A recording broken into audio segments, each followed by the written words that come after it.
Okay, we've got a Milwaukee saw today. So here's the model number up here. This is one of those rear handled ones, a bit larger than the smaller circular saw ones. So we'll grab a battery, see what's going on here. So we've got the light on at the front and nothing when you press the trigger. So I am engaging that safety switch at the top, but I'm also getting nothing here. Give the spindle a bit of a spin as well. Nothing happens. You can't hear any noise either on this one, so it doesn't sound like it's even trying to turn, which isn't great news normally on these. So what we'll do is get it open, magic all the screws out there, and then just pop the case off. See if we can see anything obvious in here. The brushless ones, as you've seen on some of the other videos, are very frustrating when it comes to parts, especially with the electronics. So everything seems to be engaging there nicely.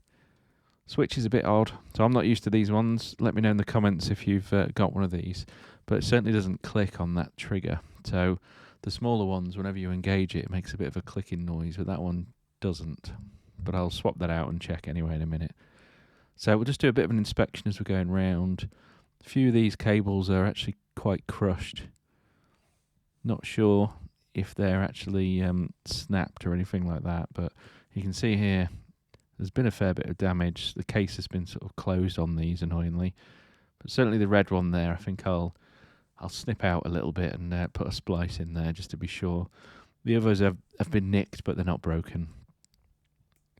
So let's just hope it would be this, but it's if luck's on our side, this is going to be really simple.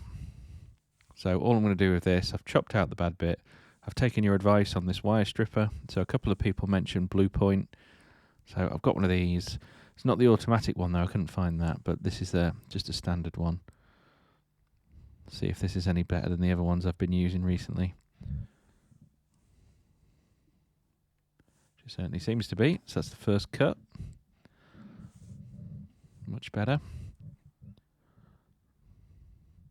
So all I'm going to do here is Wago this in and test it. So at the end, if this is all successful and we find this to be the fault, we'll solder it up properly and get it back in. But what I'm going to do here is, as we're doing a bit of fault finding, we're just going to Wago it in as a splice and see if we can get this working. That's all I'm trying to do. I'm trying to rule out a field change, basically, because they're very expensive. So make sure that's connected there and grabbing, which it is. And then we'll pop the other side in. We'll get a battery in. We'll see if that's fixed this fault. So fingers crossed this is really, really easy. But it doesn't always happen like that. There we go. So that's in. So they're both connected. If it was damaged before, the circuit is now closed. So let's see what happens. Pop this in. Idiot there's not realised there's actually the safety switch at the top. So let's engage that and then that. And we've still got nothing. So that was probably another little fault, but it wasn't the major fault here. So at least we've done one little bit. So let's just swap this switch out.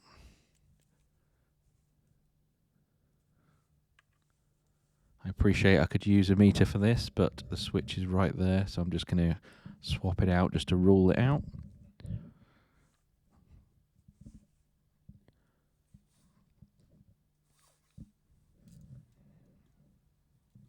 Quick, simple thing to do, really, if you've got one on hand.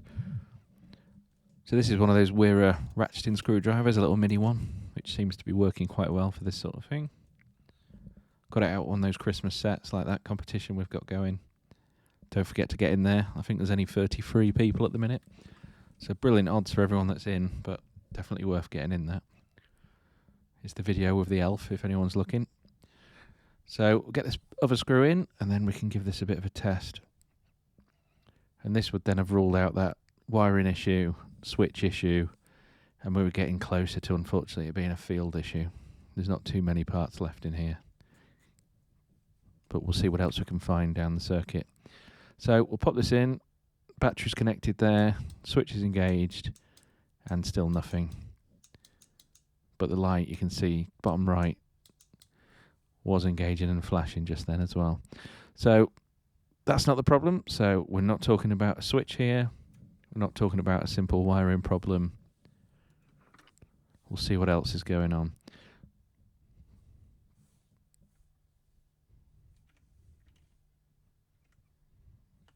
So there is another little nick here in this cable. It looks quite deep actually. I wouldn't bother if it was just a nick, but that one does look quite deep. I think what I'll do again is a little repair here and cross my fingers. This might be the issue. So all I'm doing, same as before, I'm just chopping it out. But what I'm going to do here is actually just solder it together rather than stick Wagos everywhere. It's quite a simple one.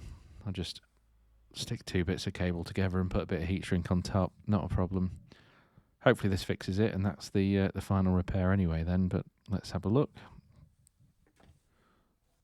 So all I've done is trim those 2 down. I'm going to tin the ends here, and then I'm going to pop them together. And this is all really basic stuff, basic solder in this. I'm sure a lot of you do this stuff all the time.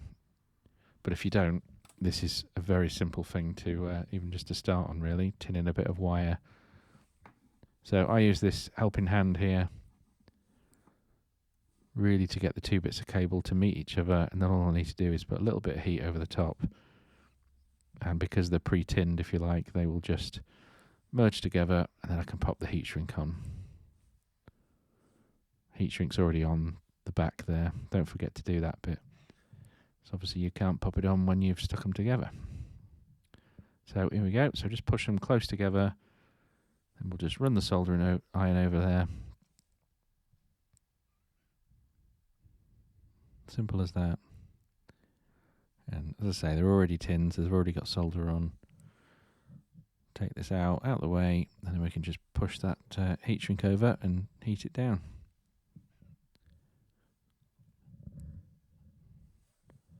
Even got the matching colour look, not bad. Right, so we'll just heat this down.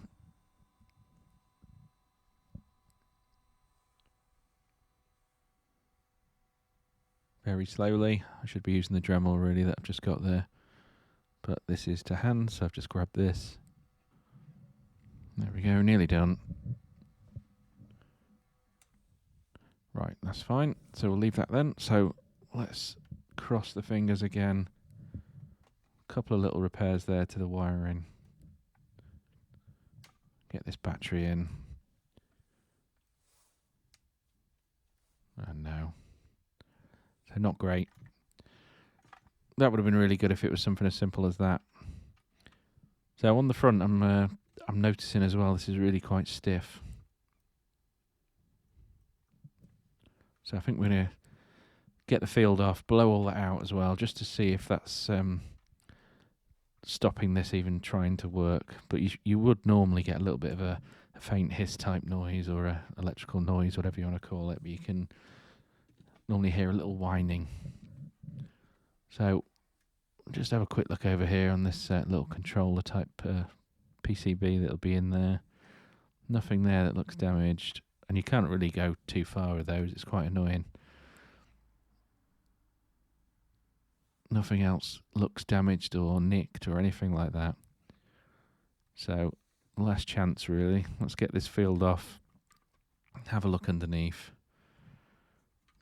see if there's anything in here sort of stopping it turning. Unfortunately, if it's not this, it's going to be the field, and it comes as a Wanner, big piece. I think it was about £240 for this thing. The tool itself is just over 300, so not really sure it's worth that extra £60. And that actually does feel a little stiff there, so I'm going to blow all this out, see what's going on.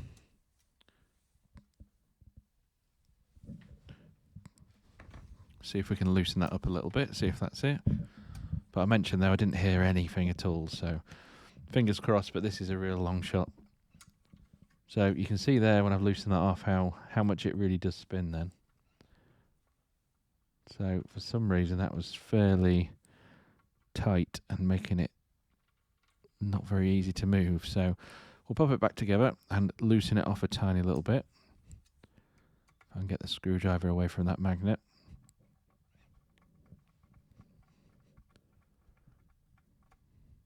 we go. You see that's a little bit too tight. There we go.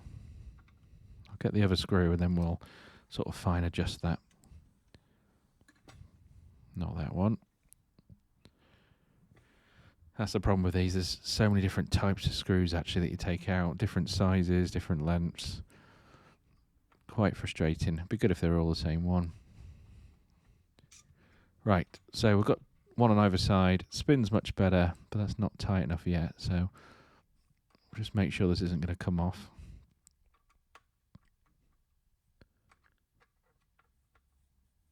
There we go. Much better. So we'll blow this out as well. Or we'll blow the back of the field out actually. Give this a brush down. There's not too much here. But we'll have a look in the field and the coils, see what's going on in there. And this is really the last shot. So you can see there is a bit in there, a bit of sawdust and all sorts of stuff, but we'll blow that out.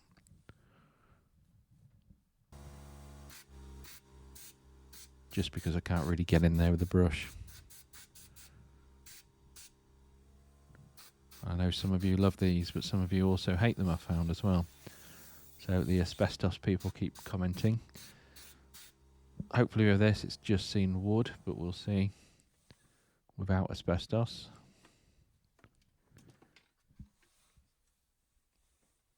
So we'll get it back together and this will be the final shot. If this doesn't work, it's going to be the field, annoyingly. So it's probably not worth doing then at that cost.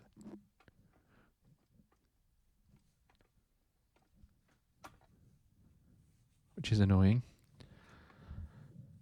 Nearly there. So there's a little cable just to thread through here. A little bit of a fiddly one. There we go. So we'll connect that. Just make sure everything's connected before we give it the last shot.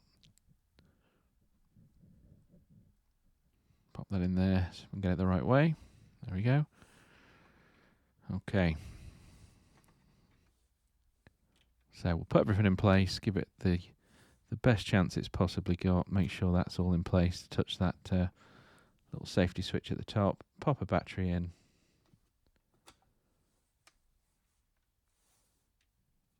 And we've got nothing. Bit of an arm there for you. But no, nothing unfortunately. So that's very annoying. So a couple of little repairs haven't really done anything. This is going to be something on one of the boards or something so small or in a place where you can't get to, annoyingly. But it's going to be a field change, and this is probably not worth doing at those costs. Annoying. You can actually buy the switches for these, which is good. It's better than some of the DeWalt's, but unfortunately it's not the switch. We've swapped that out. So annoying, but it's a whole change. I'll let the customer know, but I highly doubt they'll want to go ahead with this. Thank you for watching.